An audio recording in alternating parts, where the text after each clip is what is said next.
The sensor arrays did not malfunction. That was the first thing Orithvel confirmed, because it was the first thing he needed to believe, that the readings cascading across every display on the bridge of the dominance of Keth were instrument failure, calibration error, some mundane technical fault that his engineering crew would resolve within the hour and file as a maintenance note. He needed that to be true.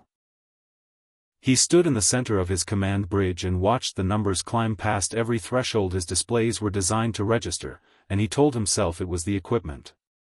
His chief sensor officer turned from her console. Her face told him it was not the equipment. The mass signatures were real. They were enormous. They were moving. And they were coming from the direction of dead space. The region beyond the Thurak outer boundary where, for 63 years, there had been nothing but silence and the occasional drift of old debris from systems that no longer mattered. The region where the humans had gone. The region they had never come back from. Until now. 63 years ago, the Thurak Dominion had absorbed 12 human colony systems along the outer frontier. It had not been a war. Wars required an opposing force willing to fight.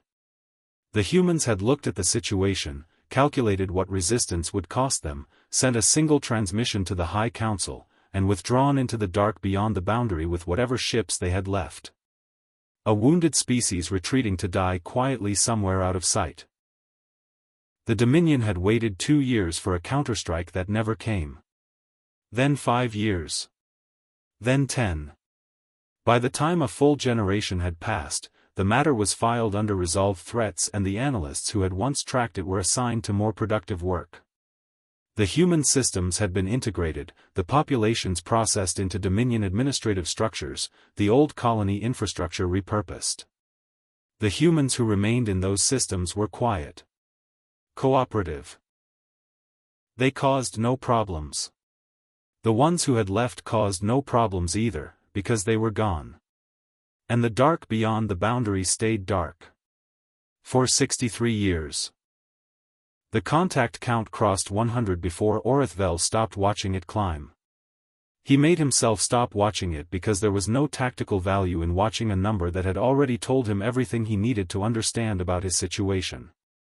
The contacts were still resolving. His sensors were straining to parse the full extent of what was moving through the Keth corridor, and the answer kept growing, and at a certain point the number ceased to mean anything except more than you can handle, and he was already well past that point. What his sensors could resolve clearly were the forward elements. He wished they were less clear. The human ships were old in the way that mountains are old, not aged, not deteriorated, but accumulated.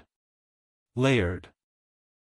Each hull looked as though it had been built, then rebuilt around the original frame, then rebuilt again around that, like scar tissue forming over scar tissue until the result was something thicker and stranger and more dense than any single construction should have been. His tactical analysts estimated the hull plating on the closest contact at 11 to 14 times standard warship specifications. Not for one ship. For all of them. Every vessel in the visible formation was carrying that same weight, that same layered mass, as though they had all been constructed with the understanding that they would need to survive things that standard warship hulls were never designed to stop. What had they been surviving out there? The weapons were worse. His analysts had been running identification protocols against the weapon configurations for 4 hours, cross-referencing against every known design database in the Dominion military archive. They kept returning the same result, partial match. The mounting systems, the power conduits, the general mechanical architecture of the weapons, all of it derived from recognizable Terran Confederacy design language from 63 years ago. But the weapons themselves were not from 63 years ago. They were not from any point in the archive. Whatever was installed in those mounts had been developed in the dark, by people working alone, over decades, against problems that the Dominion had not known existed. One of his analysts came to the bridge personally rather than transmitting his report. Orithvel noted this. Analysts came in person when they didn't want their words on a recorded channel. The analyst's name was Vethorik. He was a 30-year veteran of tactical systems assessment. He had evaluated weapons taken from a dozen species and filed his reports in clean, technical language without personal commentary. He stood at Orithvel's side and spoke very quietly. "The forward weapons on the lead ships," he said. "The large-bore installations on the ventral and dorsal center lines. Yes. We cannot fully classify the delivery mechanism. But the power draw signatures suggest yield in the range of..." He stopped. Collected himself. "Fleet Commander, the yield signatures suggest these weapons are designed to achieve geological effect."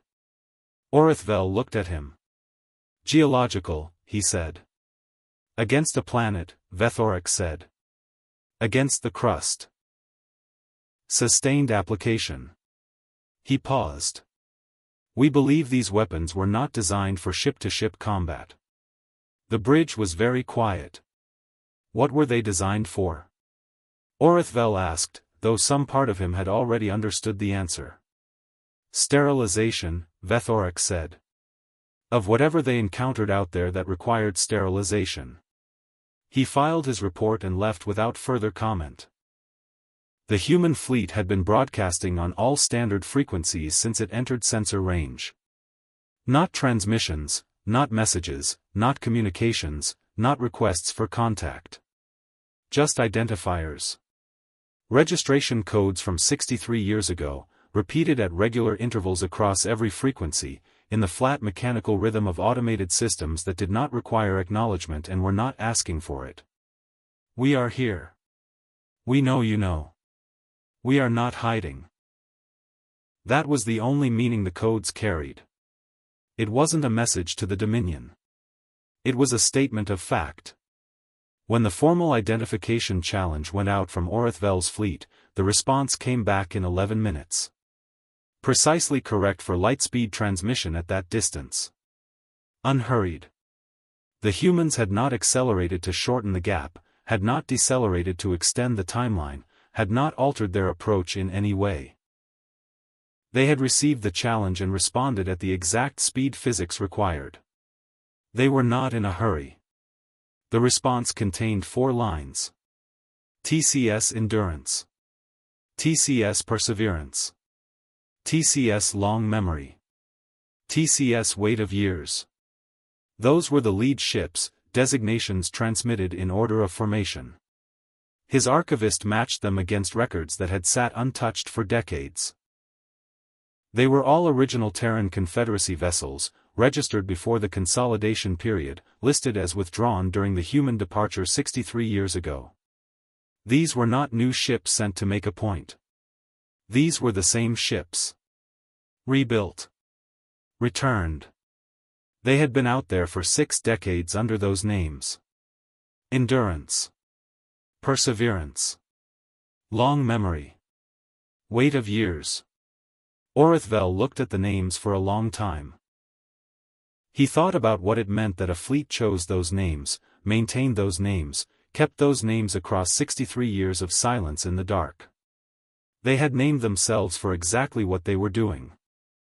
The High Council's response to his emergency report arrived in 3 hours. It told him to hold position, issue no hostile actions, and attempt diplomatic contact. He stared at the message. Hold position.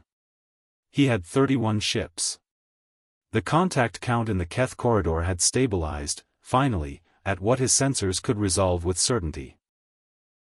218 vessels confirmed, with mass signatures suggesting additional contacts beyond resolution range that he could not count precisely and did not want to count at all.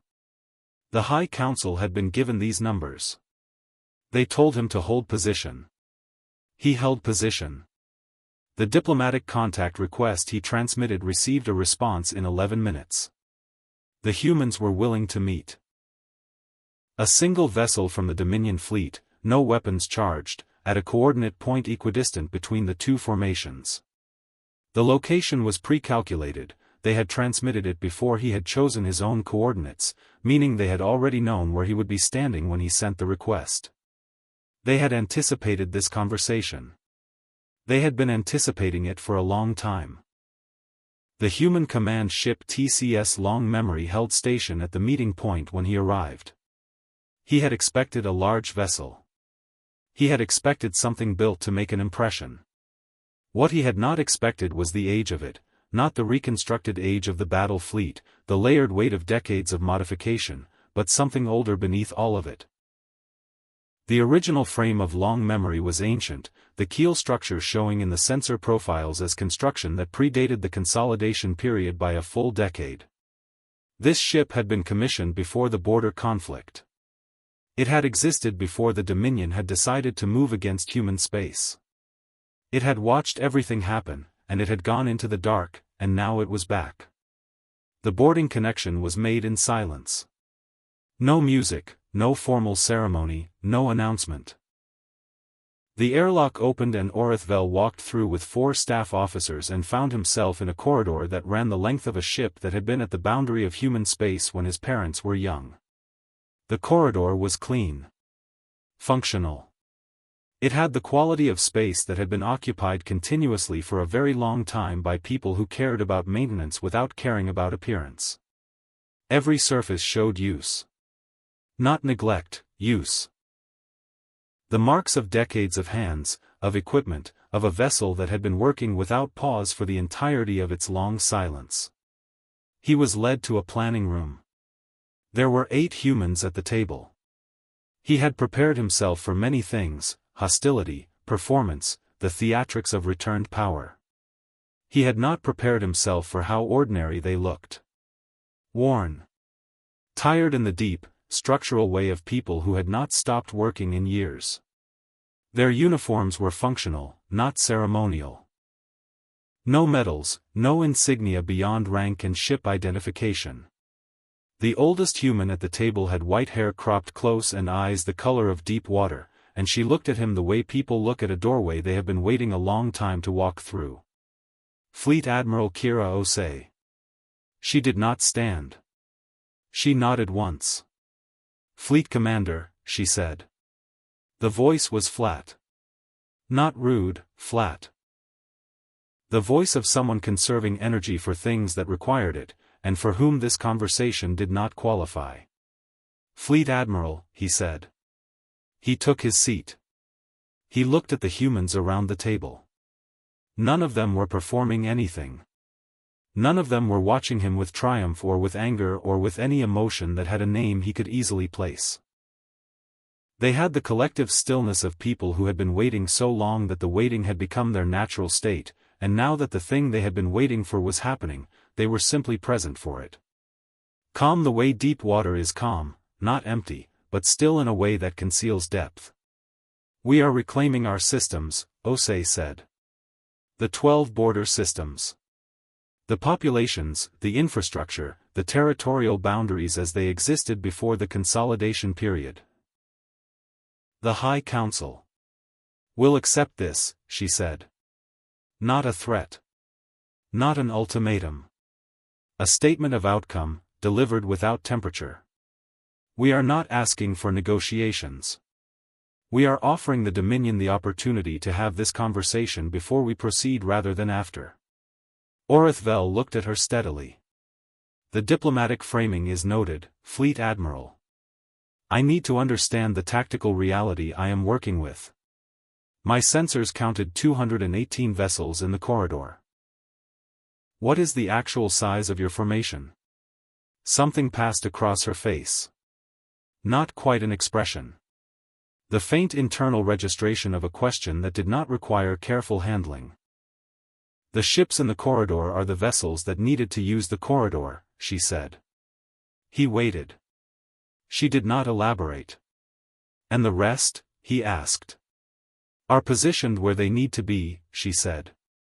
He sat with that for a moment. Fleet Admiral. Where have your people been for 63 years? She looked at him. The silence before her answer stretched long enough that he understood she was not searching for words. She was deciding how much truth this conversation required. We were in the dark, she said. Building. Learning. Watching what was coming from the outer void that neither of us had mapped. A pause, measured and deliberate. We stopped it. What was coming, he asked. Something that would have reached Thurak space within the next 15 years, she said, if we had not spent 20 years engaging it in the outer regions beyond our former boundary. You would not have known it was coming until it reached your frontier systems. By then you would not have had time to prepare. She looked at him with those deep water eyes.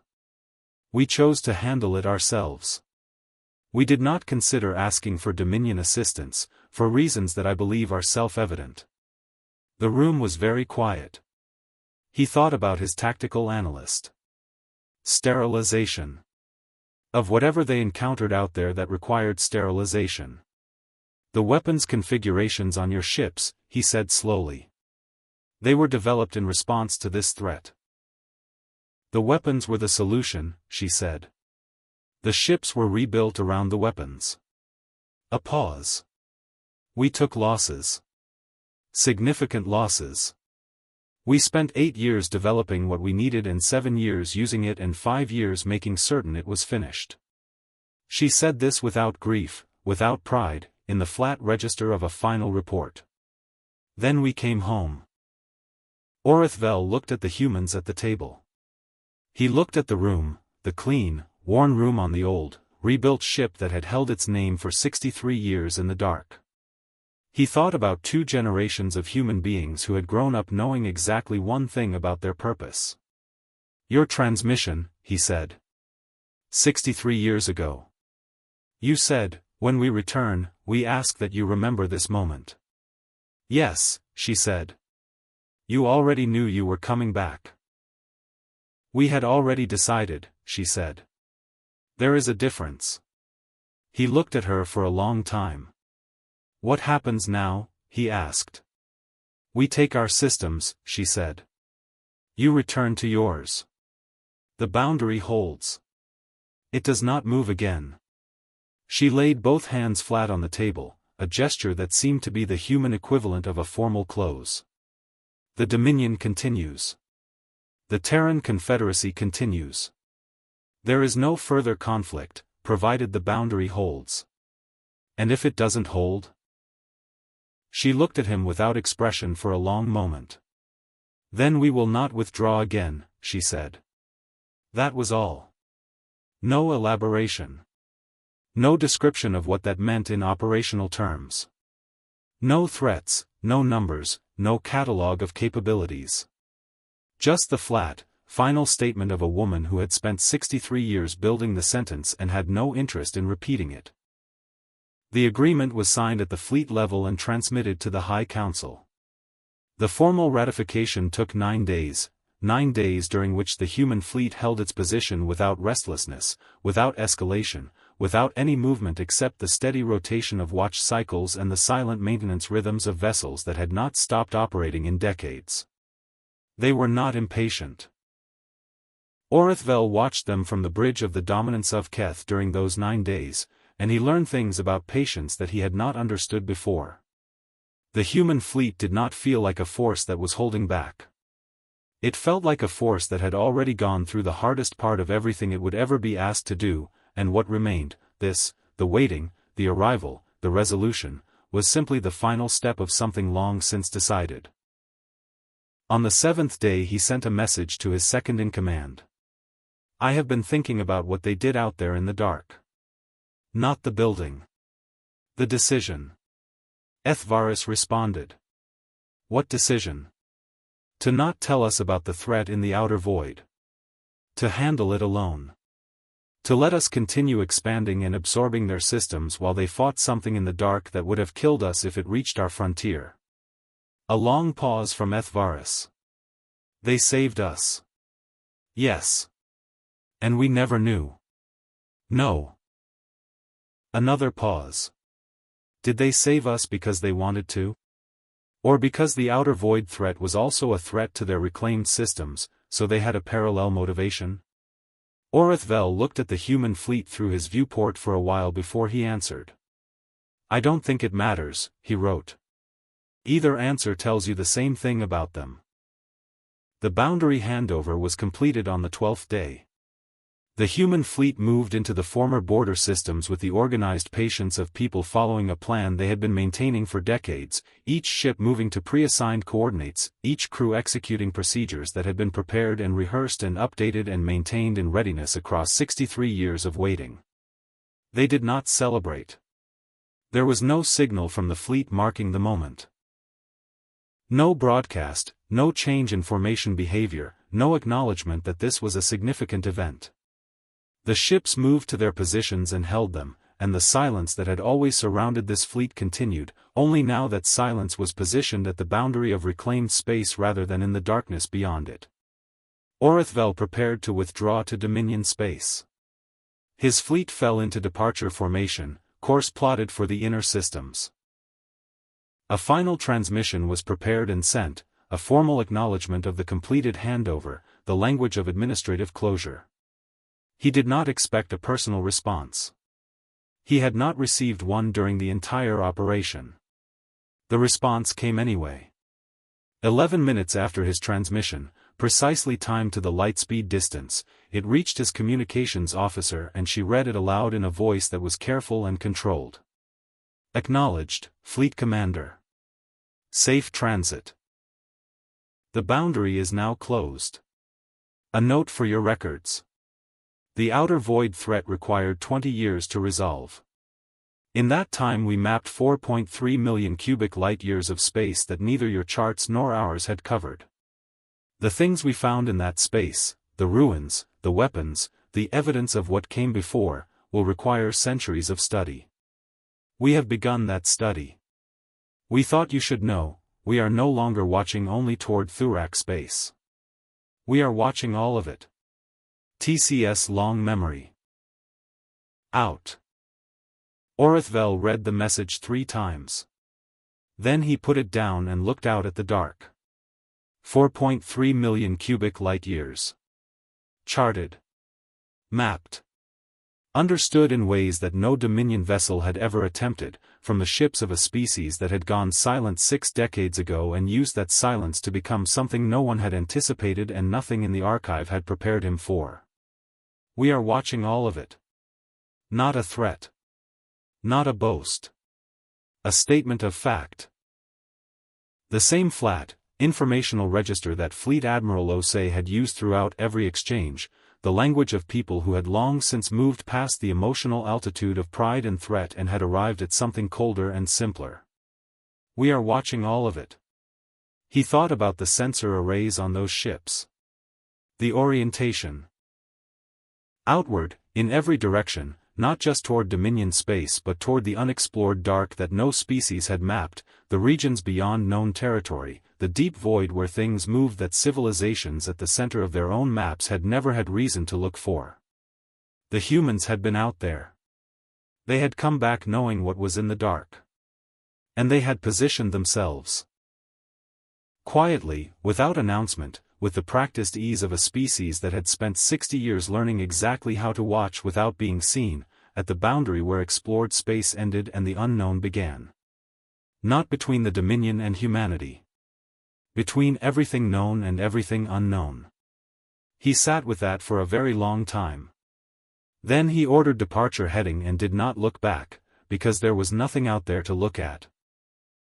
Only the dark, and the human ships inside it, and whatever else they had found in the 4.3 million cubic light-years they had spent 63 years mapping in silence. They were watching all of it. He believed them completely.